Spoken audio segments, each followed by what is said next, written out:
Christie. Welcome, and this is a tiny bookcase. So at the moment, I'm well into this 30 days in September Read-A-Thon. I've already completed a couple of books, and I'm working on a few at the moment. I'm currently reading Matilda by Roald Dahl, as well as Black Coffee by Agatha Christie. But now I want to dive into just a few of the books that I will be reading for the 30 days in September Read-A-Thon. These are part of the children's books that I will be reading. So there's a couple of different types of books that I will be reading.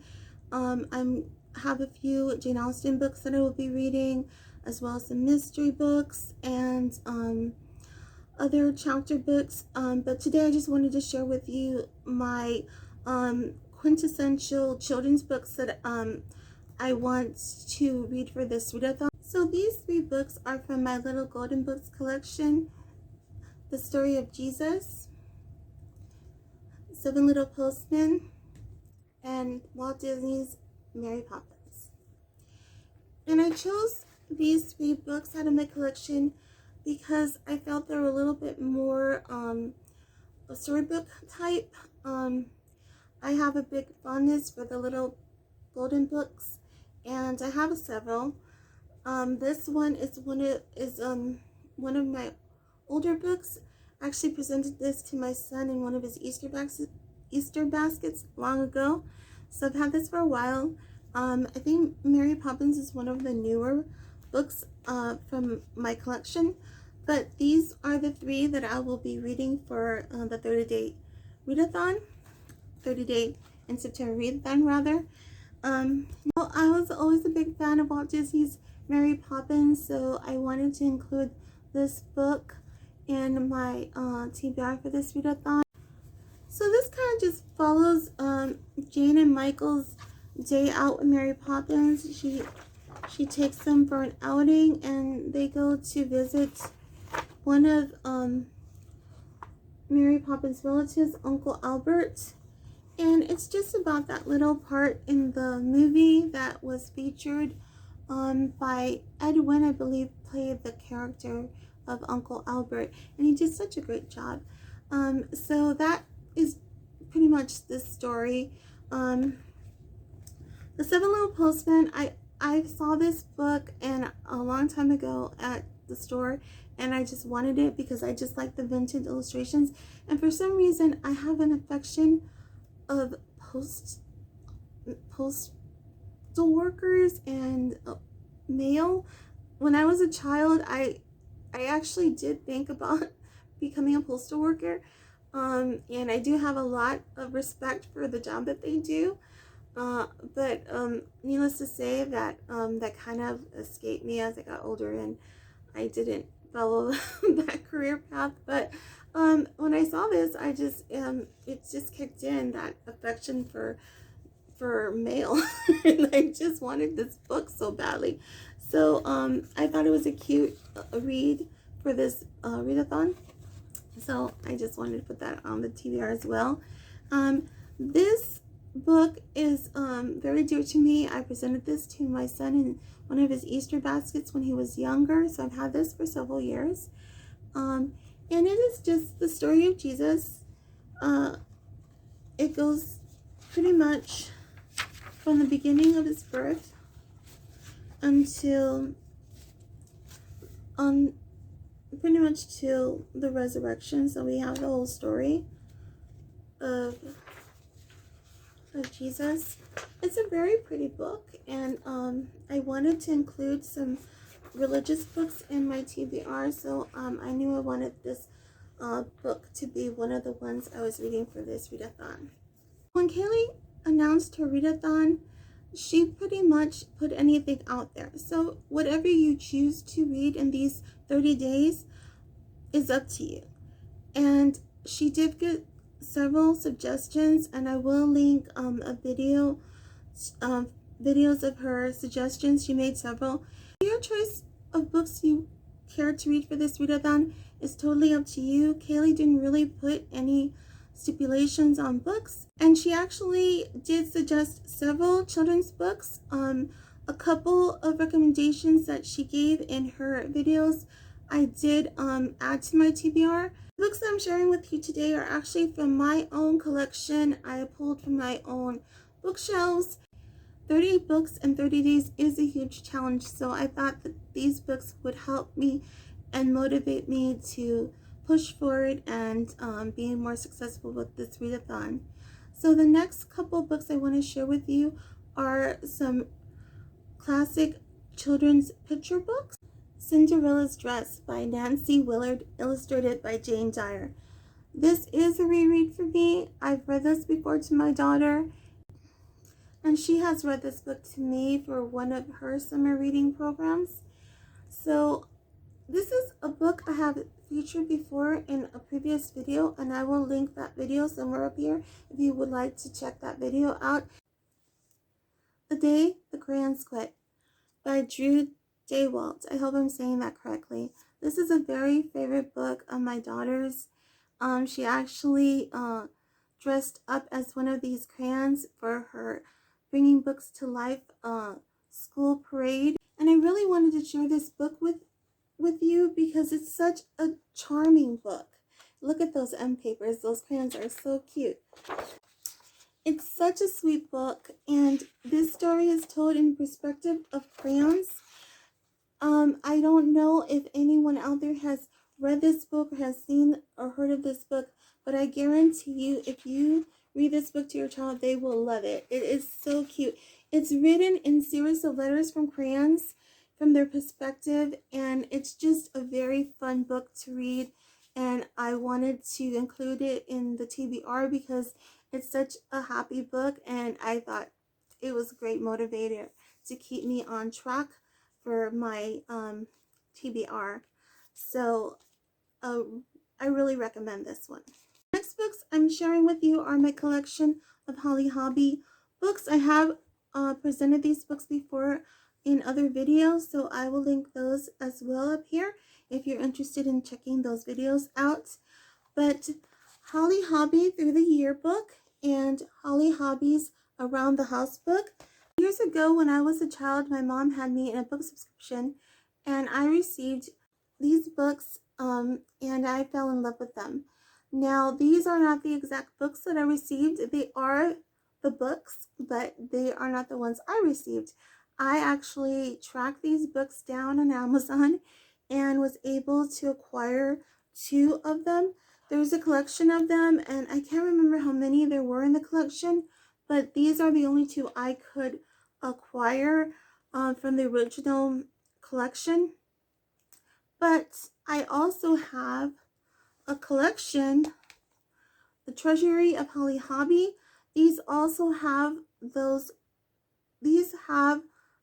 books and a few others that were in the collection all together. So if you see the inside of this book, these are some of the illustrations from the several books, and I'm not quite sure if they're from all the books or just from a couple that they've taken from the pages of the books.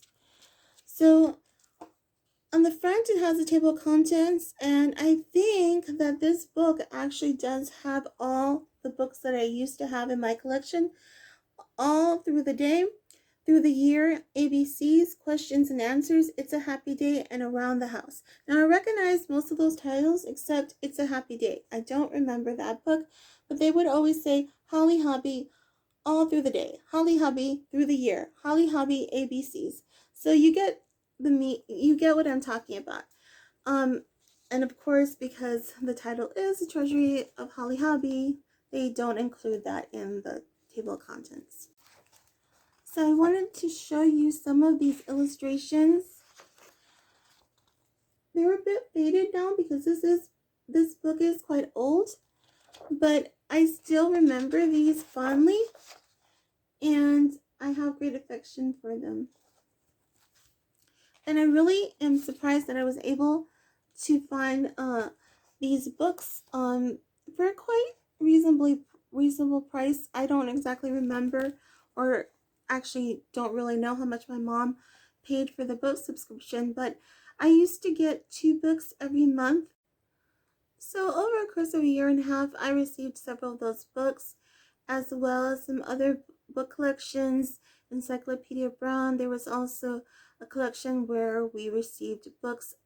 My brother and myself received books about famous people in history, such as the Wright brothers and um, Alexander Graham Bell, Amelia Earhart, and the like. So that was a really neat collection of books that we had acquired, and unfortunately we don't have those books today.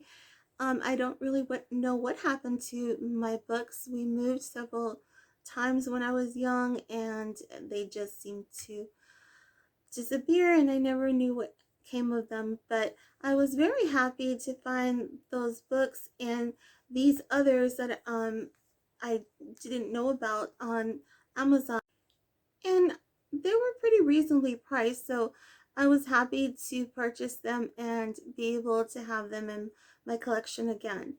So this book, Holly Hobbie's Special Days, I don't remember this book. The illustrations look familiar, so I think they were taken from a couple of the other books that I did used to have in my collection, and I think they just made this book special. It is a lot larger than the books that I used to own. And this one is by Platt and Monk.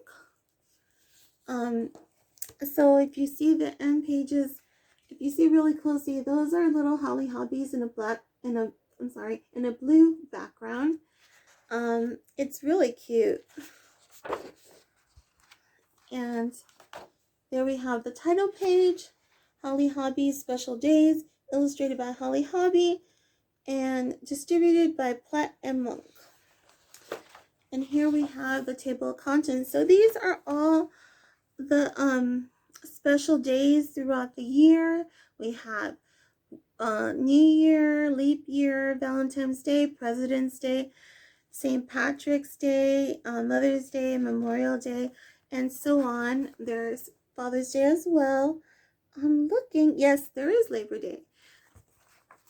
And I just wanted to see, because we're like, today is Labor Day, so I thought that would be interesting to see if they included it.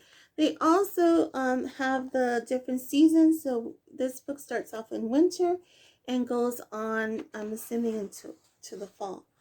And then the holidays are actually included throughout the book in the different seasons where they actually occur. And they're just very charming illustrations. If you don't know, Holly Hobbie was an artist who designed greeting cards for American Greetings, I believe. She is also the author of the famous children's series Toot and Puddle. And I believe they used to have a TV show my daughter used to watch when she was younger.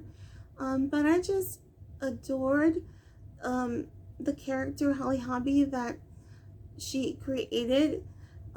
It is kind of interesting that sometimes people can get confused because her name is Holly Hobbie, and the character that is synonymous with her is this illustration right here.